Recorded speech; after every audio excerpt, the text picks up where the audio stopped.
A few months ago, Ed Curry found himself lying down in the pouring rain in a state of agony. His heart was beating fast, his arms were numb, and his mouth felt like it was on fire.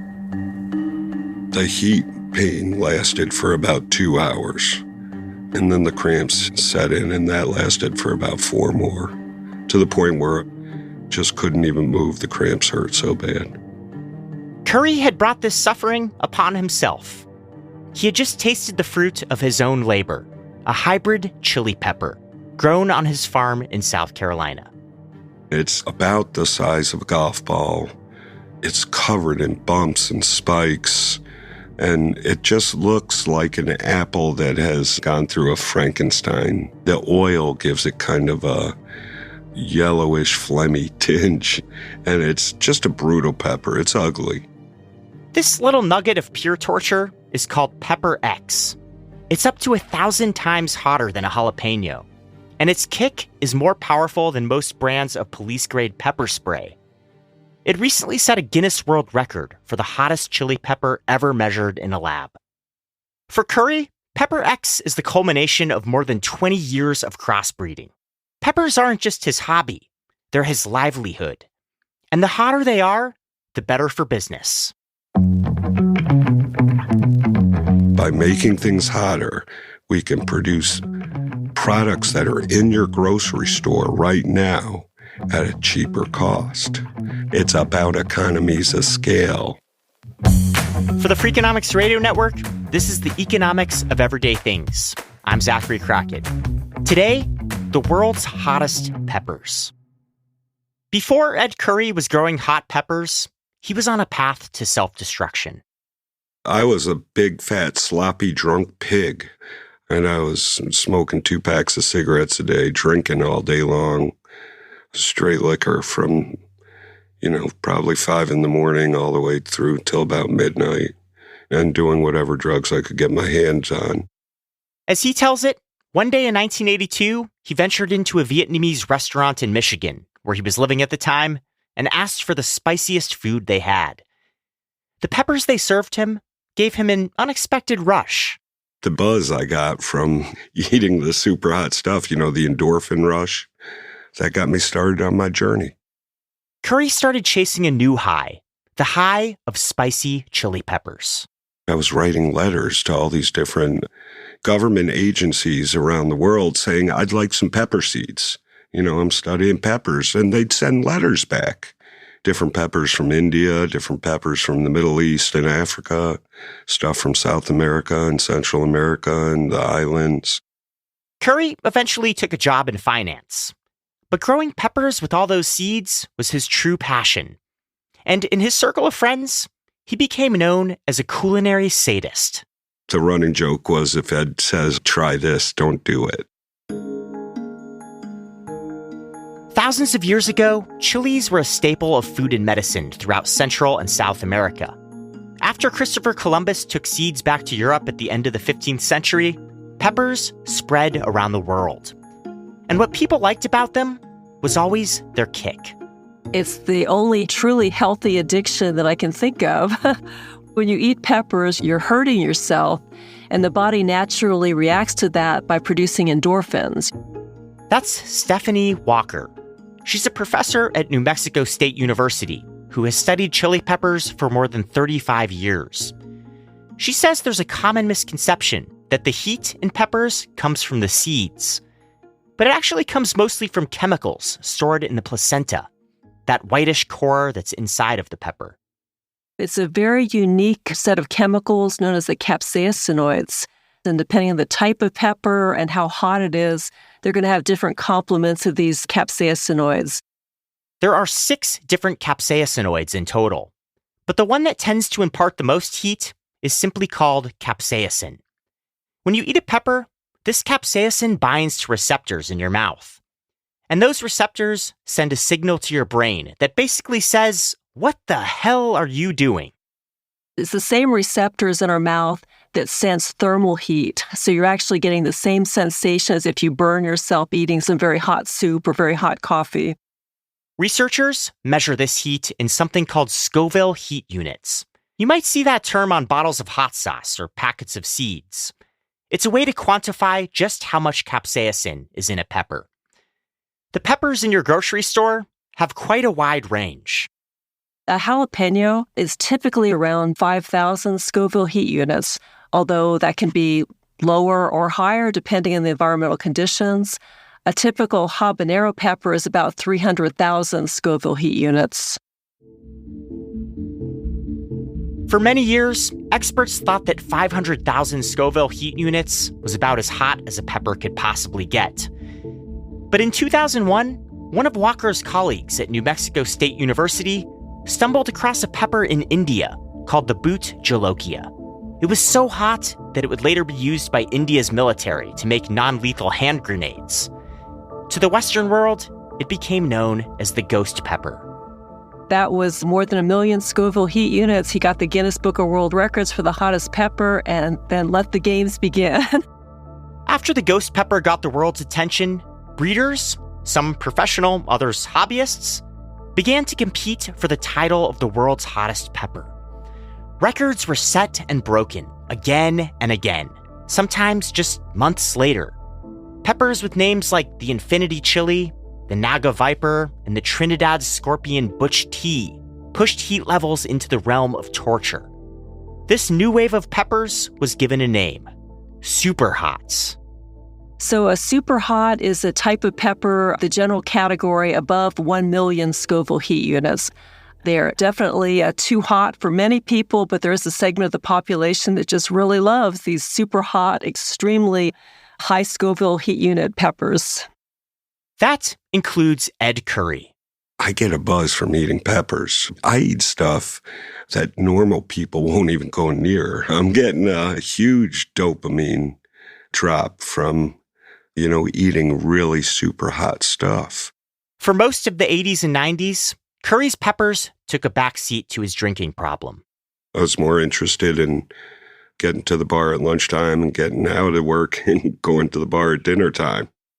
But by the early 2000s, he had gone through rehab. He worked in a video store, a butcher shop, and eventually he was pulled back into the world of chili peppers by love. I saw a woman, and every time I saw her, my stomach felt sick and my chest felt tight. So I whipped up some peach mango salsa for this event we were having, and she said, "Who made the salsa?" And we started talking. She moved me into her house like 4 months later, and within 2 weeks of that, I had 1,100 plants growing in her yard. Curry sold hot sauce and salsa at farmers markets in South Carolina. The reaction was so good that he decided to make his business official. It became the Pucker Butt Pepper Company, because everybody said when they ate my stuff, it made their butt pucker, Curry's pepper growing operation eventually expanded to a dedicated farm. He grew dozens of different types of peppers from all over the world and crossbred his own varieties by transferring pollen between peppers. I wasn't looking to make something hot, but it turned out that these breeds I was doing were getting hotter and hotter and hotter because of the parents that I was using in the breeds. One of these new breeds in particular stood out. He called it the Carolina Reaper. The first time I had, they knocked me to my knees. It was blazing hot. It was the first time I felt like I was high after I got clean. Curry knew he had something special on his hands. So, in 2013, he took it to a local university and had it tested.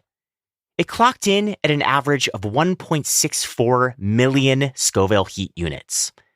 That was a new world record, and it stood for the next 10 years. So, what exactly is a world record-setting pepper worth? That's coming up.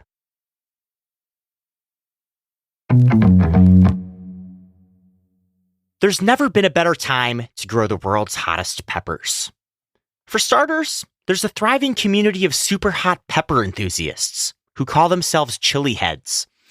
They convene in Facebook groups with names like Pepper Freaks. They make viral videos of themselves crying after eating peppers. And they attend pepper eating contests where competitors with nicknames like Iron Guts and Atomic Menace choked down hundreds of Superhots in one sitting.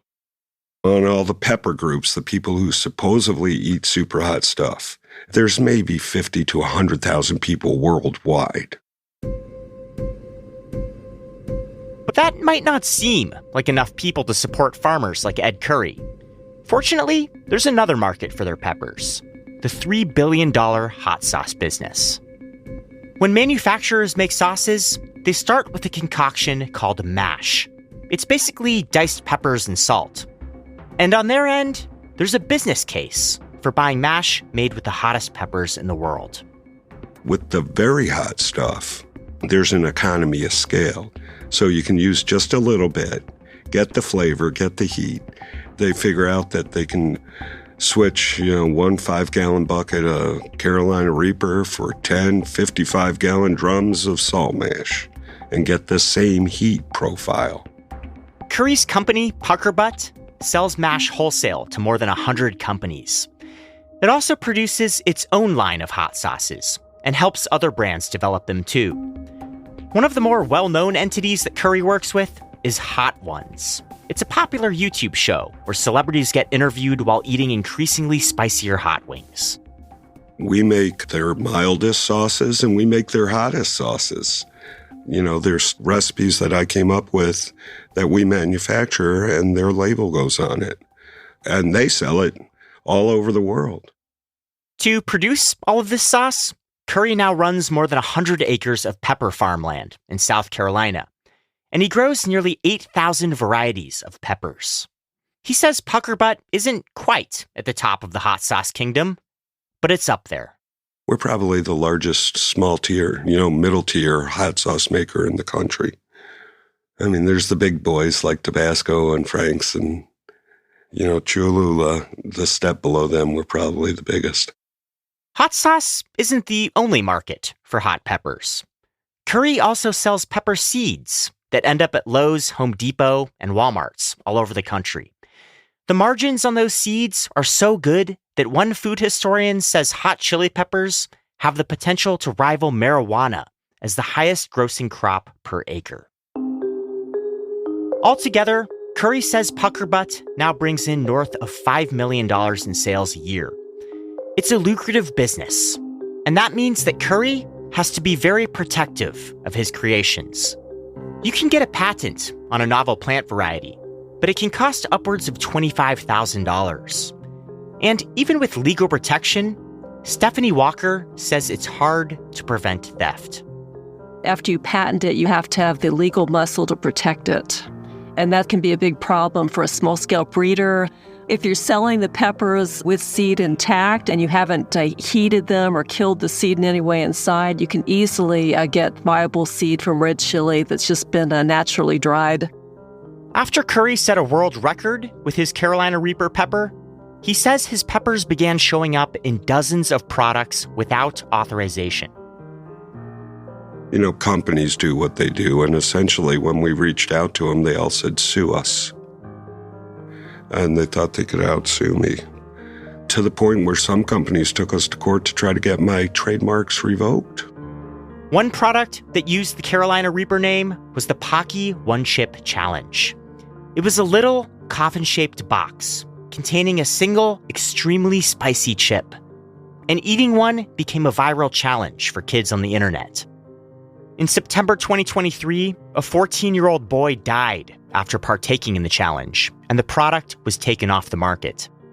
Curry had originally partnered with Pocky, but at the time of this incident, he says the Carolina Reaper seasoning the company promoted was no longer provided by Pucker Butt. Pocky did not respond to our request for comment. Recently, Curry broke his own world record with a new pepper. He calls it Pepper X. At just under 2.7 million Scoville heat units, it has to be handled with gloves. This time around, Curry intends to protect his intellectual property. I didn't listen to the lawyers when I released the seeds for the Carolina Reaper. I was trying to get some money in the bank, but I listen to the lawyers now. We're going through a process with some universities to patent the pepper. And so everything is locked down before we release it to the rest of the world. I want to protect my children, okay? Because this is their legacy. But for Curry, peppers aren't just a legacy. They're a way of life. You're either going to fight this and go through the pain and get to the next side, or you're going to run away and only feel the pain, you know? After eating Pepper X for the first time, lying down in the rain, and enduring stomach cramps for 4 hours, there was only one thing that Ed Curry wanted to do. I ate more peppers at dinner that night because I'm an idiot.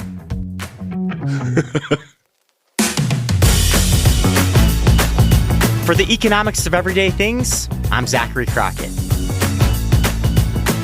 This episode was produced by Sarah Lilly and mixed by Jeremy Johnston. We had help from Daniel Moritz-Rapson.